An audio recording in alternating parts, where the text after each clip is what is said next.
അപ്പോൾ കുറ്റിപ്പുറം മീനും ചോറും ഹോട്ടലിലുണ്ടായ സംഭവങ്ങൾക്ക് അറിയാം അല്ലേ?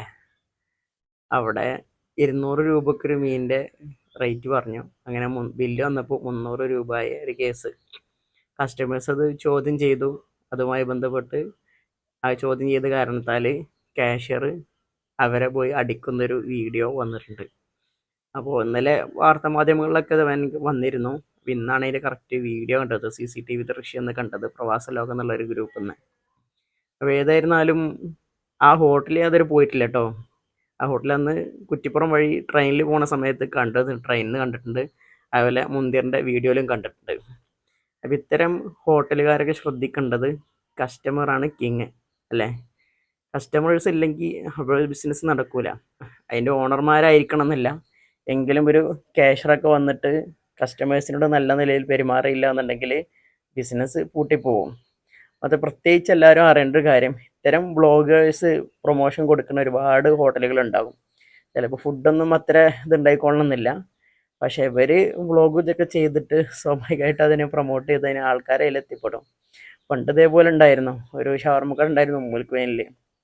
അപ്പോൾ ഉമ്മുൽക്കുവനിൽ വീഡിയോ റീല് കണ്ടാണ്ട് പോയി നോക്കുമ്പോൾ 1 മണിക്കൂറായിട്ടും അവിടെ സാധനം കിട്ടുന്നില്ല. അതുപോലെ തിരക്കാണ്, അങ്ങനെയാണ് ഇങ്ങനെ പറഞ്ഞിട്ട് 1 മണിക്കൂർ കഴിഞ്ഞിട്ടാണ് ഒരു ഷവർമ്മ ഓർഡർ ചെയ്തിട്ട് ഷവർമ്മ കിട്ടുന്നത്.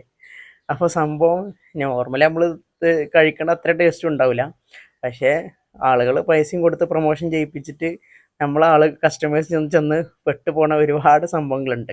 പ്രത്യേകിച്ച് ഈ ഒരു ഫുഡിൻ്റെ ഫീൽഡിൽ വർക്ക് ചെയ്യുന്ന ഹോട്ടൽ ഉടമകൾ ശ്രദ്ധിക്കേണ്ടത് നല്ല സ്വഭാവമുള്ള ആൾക്കാരെ ജോലിക്കായി വെക്കുക. മുമ്പുണ്ടായിരുന്ന നമ്മളെ അൽത്താഫിൻ്റെ ഒരു ഹോട്ടൽ ഉണ്ടായിരുന്നു ഷാർജയിൽ, അൽബിൽസാൻ ഹോട്ടൽ. ആ ഒരു ഹോട്ടലിൽ പൂട്ടി പോകാൻ ഒറ്റ കാരണം അവൻ്റെ കുടുംബത്തിലുള്ള ഒരാൾക്കും ജോലി കൊടുത്ത അവിടെ. മൂപ്പരാണെന്നുണ്ടെങ്കിൽ ഒരാളൊരു ഡെലിവറിക്ക് വിളിച്ചു കഴിഞ്ഞാൽ മര്യാദക്ക് സംസാരിക്കൂല. പിന്നെ അതേപോലെ ഓർഡർ എടുത്തു കഴിഞ്ഞാൽ കറക്റ്റ് അത് എഴുതി വെക്കാതെ തന്നെ ഓർഡറുകൾ പിന്തിപ്പിച്ച് പിന്നെ സ്വാഭാവികമായിട്ട് ഒരു മണിക്കൂർ 2 മണിക്കൂറൊക്കെ കഴിഞ്ഞിട്ട് ഓർഡർ എത്തിക്കുന്ന രീതിയിലുള്ള ഒരു പെരുമാറ്റമാണ് മൂപ്പരത്തുണ്ടായിരുന്നത്. അപ്പോൾ സ്വാഭാവികമായിട്ട് അയാളൊരൊറ്റ കാരണത്താലാണ് ആ ഹോട്ടൽ പൂട്ടിപ്പോയത്. കാരണം കസ്റ്റമേഴ്സിനോട് ഡീൽ ചെയ്യാൻ കഴിഞ്ഞില്ല എന്നുണ്ടെങ്കിൽ ആ ഹോട്ടലുകൾ പൂട്ടിപ്പോവും. ഹോട്ടലിൽ നിന്ന് മാത്രമല്ല, പല പ്രത്യേകിച്ച് ബിസിനസ് ചെയ്യുന്ന ആൾക്കാർ കസ്റ്റമർ ഈസ് ദ കിങ്. കസ്റ്റമേഴ്സിന് നല്ല രീതിയിൽ നല്ല പേഷ്യൻസ് വേണ്ടി വരും. ഒരു ബിസിനസ് വിജയിപ്പിക്കാൻ നല്ല പേഷ്യൻസ് വേണം, നല്ല പെരുമാറ്റം വേണം. ക്യാരക്ടറൊന്നും ഇല്ല എന്നുണ്ടെങ്കിൽ ബിസിനസ് പൂട്ടിപ്പോവും. നമുക്ക് പറയാം, പെരുന്തൽമണ്ണയിലെ മസ്ലി ഹോട്ടൽ. ആ മസ്ലി ഹോട്ടലിൽ പിന്നെ അതിൻ്റെ ഒരു ചെമ്പിൽ ഒരു നായ നക്കുന്ന ഒരു വീഡിയോ വന്നിരുന്നു. അപ്പോൾ ആ ഉടമ ഇപ്പം എന്തെങ്കിലും പഴിച്ചതിന്, ഉടമ അല്ലല്ലോ ഉത്തരവാദി, ആ ക്ലീനേഴ്സ് അല്ലേ ശ്രദ്ധിക്കേണ്ടത്. അപ്പോൾ ചെമ്പ് ക്ലീൻ ചെയ്യുന്ന ആൾക്കാർ പുറത്ത് വെച്ചിട്ടുണ്ടാകും, അത് നായ നക്കി. അങ്ങനെ അത് വീഡിയോ വന്നു. ഇന്നലെ അതിലൂടെ യാത്ര ചെയ്യുന്ന സമയത്ത് അവിടെ കസ്റ്റമേഴ്സ് കുറവാണ്. മുമ്പ് എപ്പോഴും തിരക്കുണ്ടായിരുന്ന ഹോട്ടലായിരുന്നു മസ്ലി ഹോട്ടൽ അല്ലേ.